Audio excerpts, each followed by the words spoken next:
আ আমি আজকে অনেক, অনেক, অনেক খুশি।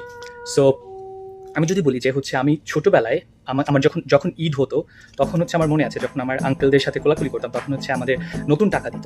বাট আমি কখনো এত খুশি হইনি এবার ঈদের এই নতুন টাকাগুলো দেখে। তো আমি যদি একটু এক্সপ্লেইন করি যে আসলে আমি কেন খুশি হলাম এই নতুন টাকাগুলো দেখে। সো সেটা যদি আপনারা দেখেন, এটা হচ্ছে একটা ৳১০ নোট এবং এখানে হচ্ছে এই যে আমাদের যে জাতীয় মসজিদ আছে এটার একটা ছবি, এবং আপনি যদি দেখেন যে এখানটায় হচ্ছে এই যে জুলাই মুভমেন্টের একটা ছবি, এবং সুন্দর একটা কথা লেখা লেখা আছে যেখানে, যদি তুমি ভয় পাও তবে তুমি শেষ, যদি তুমি রুখে দাঁড়াও তবে তুমি বাংলাদেশ। এটা হচ্ছে ৳১০। আমি যদি ৳৫০ দেখি, তো এটা হচ্ছে আমাদের এই যে একজন বিখ্যাত যে আর্টিস্ট আছেন আর কি, ছবি আঁকেন উনি, জয়নুল আবেদিনের হচ্ছে একটা ছবি, যেটা হচ্ছে অনেক এটা হচ্ছে অনেক দামিও একটা ছবি। এবং এই পাশে আপনি যদি দেখেন, এই পাশে হচ্ছে আহসান মঞ্জিল আছে, যেটা হচ্ছে আমাদের ইতিহাসকে ধরে রাখে। আম, এবার যদি আমি ৳২০ নোটটা দেখাই, সেটা হচ্ছে এখানেও কিন্তু এক বাংলাদেশের একটা ঐতিহ্যবাহী মানে ঐতিহ্য কিংবা ইতিহাসের একটা ছবি আছে। এবং আপনি যদি এপাশে দেখেন, এখানে হচ্ছে একটা বাংলাদেশের ইতিহাসের ছবি আছে। সো প্রায় বাকি যে নোটগুলো আছে, নতুন নোট, ওগুলোতে এরকম ঐতিহাসিক কোনো ছবি আছে কিংবা আমাদের ইতিহাস আছে।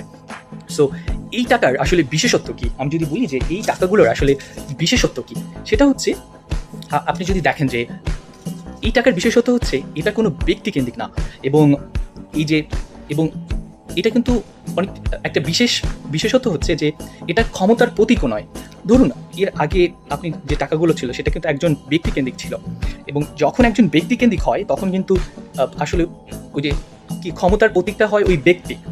বাট এটা কিন্তু ধরেন এই যে এগুলো আছে, ইতিহাসগুলো আছে, এটা কিন্তু কোনো ক্ষমতার প্রতীক নয়। এটা কোন ক্ষমতার প্রতীক? এটা প্রতিনিধিত্ব করে আর কি, এটা কি প্রতিনিধিত্ব করে? সেটা হচ্ছে এটা বাংলার মানুষকে প্রতিনিধিত্ব করে এই টাকাগুলো। বাংলার মানুষকে প্রতিনিধিত্ব করে এই টাকাগুলো, কারণ হচ্ছে এটা কোনো ব্যক্তিকেন্দ্রিক টাকা না, এবং বাংলার ইতিহাসকে হচ্ছে এই টাকাগুলো তুলে ধরে, বাংলার সংস্কৃতিকে তুলে ধরে, এবং বাংলার ঐতিহ্যকে তুলে ধরে এই টাকাগুলো। সো আপনি যদি দেখেন যে এই টাকাগুলো যখন একজন ব্যক্তিকেন্দ্রিক না হয়, তাহলে আসলে এই টাকাগুলোর মালিক কে?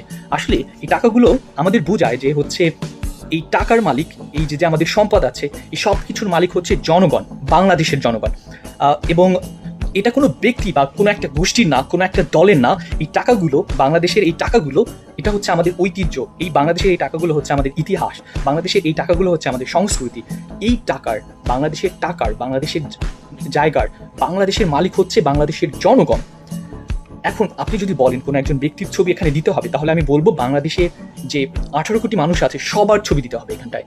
এটা যেহেতু আমরা করতে পারছি না, এর মানে হচ্ছে টাকায় কোনো ব্যক্তির ছবি থাকবে না, টাকায় বাংলাদেশের সংস্কৃতি, বাংলাদেশের ইতিহাস এবং জনগণের প্রতিনিধিত্ব করবে।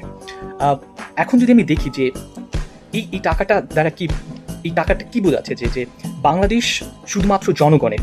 এবং আমি বিশ্বাস করি বাংলাদেশের মানুষ যদি হৃদয়ে হৃদয়ে এই ধারণাটা তৈরি করতে পারে যে বাংলাদেশের মালিক জনগণ, এবং বাংলাদেশ কারো ব্যক্তিগত না, কারো বাপের না, কিংবা হচ্ছে বাংলাদেশের মালিক কোনো একজন ব্যক্তি না, তাহলে, এবং বাংলাদেশের মালিক যে হচ্ছে আমার বাবা আগে প্রাইম মিনিস্টার ছিল, আমি হচ্ছে মালিক, এইটাও না।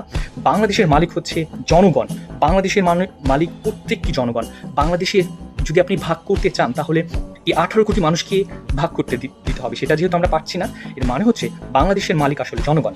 আমরা যদি এই জিনিসটা বিশ্বাস করি, তাহলে একদিন আমরা ন্যায়ভিত্তিক একটা সম্মানজনক এবং সমৃদ্ধ বাংলাদেশ গড়ে তুলব, এবং সেই বাংলাদেশ পুরো পৃথিবীর বুকে সম্মানের সহিত দাঁড়াবে। এবং আমি সত্যি সত্যি এত খুশি আমি জীবনেও হই নাই। সো ছোটোবেলায় হয়তো খুশি হতাম, বাট জিনিসটা আমি বুঝতে পারতাম না যে আসলে কেন খুশি হচ্ছি। বাট বিশ্বাস করেন, আমি প্রায় প্রতি বছরই নতুন টাকা নেই, নতুন টাকা আমার হাতে আসে। বাট এবারের টাকাগুলো দেখে আমি জীবনে এত খুশি হই না।